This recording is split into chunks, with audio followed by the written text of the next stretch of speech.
સામૂહિક આરોગ્ય કેન્દ્ર વિરમગામ ખાતે દિવ્યાંગ સાધન સહાય માટે એસેસમેન્ટ કેમ્પનું આયોજન કરવામાં આવ્યું હતું, જેમાં વિરમગામ શહેર સહિત તાલુકામાં 200 થી વધુ વિદ્યાર્થીઓએ લાભ લીધો હતો।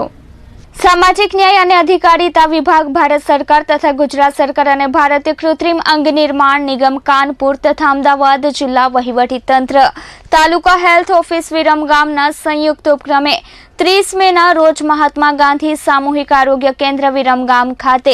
દિવ્યાંગ સાધન સહાય માટે એસેસમેન્ટ કેમ્પનું આયોજન કરવામાં આવ્યું હતું।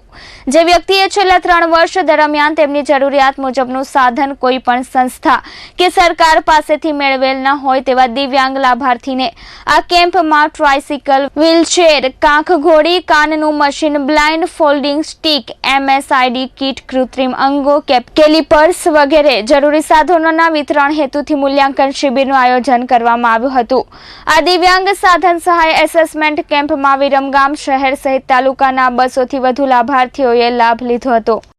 આજ રોજ સામૂહિક આરોગ્ય કેન્દ્ર વિરમગામ મુકામે તાલુકાના જે દિવ્યાંગ લોકો છે એ વ્યક્તિઓ માટે ભારત સરકારના સામાજિક અને ન્યાય વિભાગ અને ગુજરાત સરકારના સામાજિક અને ન્યાય વિભાગ દ્વારા દિવ્યાંગ વ્યક્તિઓ માટે જે લોકોને સાધન સહાયની જરૂર છે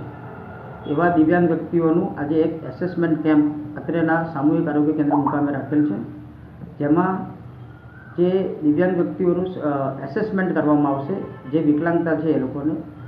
એમના જે વિકલાંગતા પ્રમાણે એ લોકોનું એસેસમેન્ટ કર્યા બાદ